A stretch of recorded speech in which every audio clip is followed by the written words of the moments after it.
कागल तालुक्यातील नानीबाई चिखलीत काही विरगळी आणि शिल्प सापडली आहेत। याबाबतची माहिती मिळाल्यानंतर कोल्हापूर लेणी संवर्धन समितीसह लेणी अभ्यासक प्रभाकर कांबळे यांनी आज या ठिकाणी भेट देऊन पाहणी केली।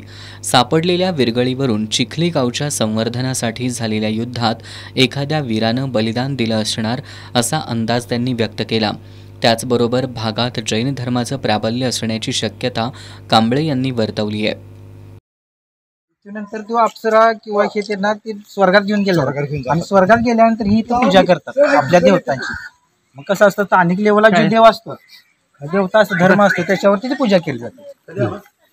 माहिती येतं काय बघा इथे हे आहे जैन तीर्थंकर आहे ती हे असं याच्यामध्ये वाटतं की हे दोन्ही पण म्हणजे जे आपल्या पूर्वी कसं होतं धर्मसहिष्णुता भरपूर प्रमाणात होती, सगळ्या धर्माची लोक एकत्र राहत होती, त्यामुळे ही दोन्ही धर्माची लोक इथे एकत्र राहतात।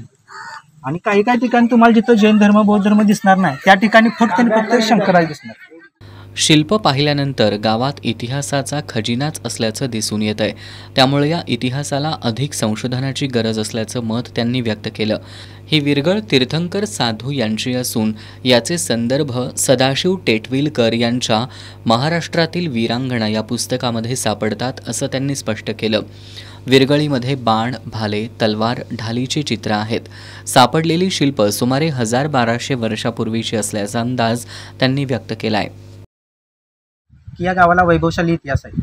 हा इतिहास जवळजवळ 1000 ते 1200 वर्ष पाठीमागे जातो। या इतिहासामध्ये आपल्याला असंख्य विरगळी सापडण्याचा प्रयत्न केला आणि असंख्य अशा मूर्त्या आपल्याला इथं सापडतात। कारण असा पाहायला गेला इतिहास तर या ठिकाणी शैवपंथ आणि जैन धर्माचा प्राबल्य या भागामध्ये जास्त प्रमाणात दिसतो, त्यामुळे येथील सगळी शिल्प ही जैन धर्म, शैव धर्म, वैष्णव धर्म यांच्याशी सद्धर्म साधणारे आहे। असंख्य मूर्त्या आणि विरगळी या ठिकाणी सापडलेल्या काही आपल्याला नागाच्या प्रतिकृती देखील दिसलेल्या आहेत। या प्रतिकृतींची आपण करावे अशी मी विनंती करतो आणि संपूर्ण भागातील लोकांना मी विनंती करतो की अशा प्रकारची जर शिल्प सापडलीत तर अशी शिल्प आपण पुरातत्व खात्याच्या अधिकाऱ्यांची किंवा आम्हाला कोल्हापूर लेणी संवर्धक संघाशी संपर्क साधून आपण या शिल्पांची माहिती आपण अवगत करून ते शिल्प स्मारक स्वरूपामध्ये जतन करावी अशी मी आपणास विनंती करतो।